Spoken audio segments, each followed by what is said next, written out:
Kabilang sa mga tinalakay sa ikalawang araw ng Asia-Pacific Ministerial Conference on Disaster Risk Reduction ang kahalagahan ng pagkakaroon ng malaking pondo sa panahon ng sakuna. Ayon sa NEDA, kaya naman yan ng Pilipinas sa tulong ng pinigting na public at private partnership. Si Benji Durango sa detalye.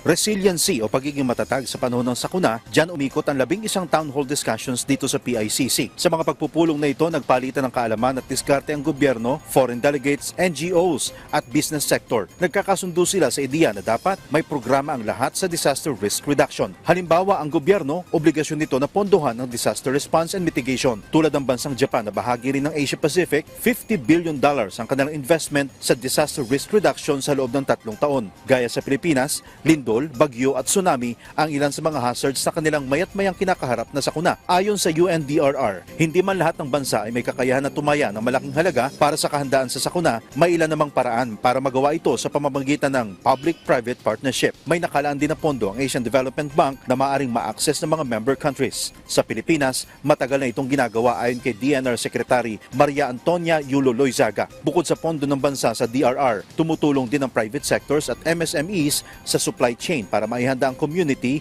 sa epekto ng kalamidad. An integrated approach to disaster risk financing that is both data and context-driven is needed to streamline risk prevention strategies across sectors and along different decision-making levels.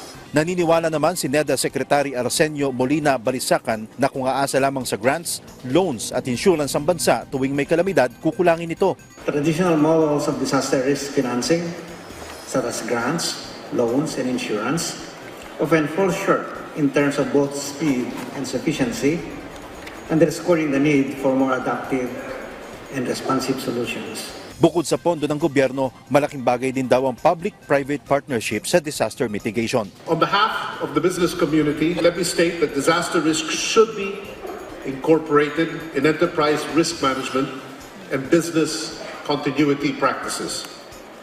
Further, DRR should be embedded in corporate strategy and the whole capital allocation process. Isa ring mabisang paraan ay pakikinig sa mamamayan na posibleng maapektuhan ng sakuna. Tulad ng mga mangingisdang tinuruan na magtanim ng mangroves, resulta ito ng kanilang hinaing na walang malagakan ng kanilang bangka tuwing may bagyo at malakas ang alon sa dagat. Sa pamamagitan ng mangroves, nailigtas ang kanilang mga bangka sa posibleng pagkasira dahil nasangga ng mangroves ang malalaking alon. Nasa 11 town hall discussions ang nangyari ngayong buong maghapon na umikot sa disaster financing at investments na isa sa mga hamong kinakaharap ngayon lalo na ng mga developing countries tulad ng Pilipinas. Benji Durango para sa Pambansang TV sa Bagong Pilipinas.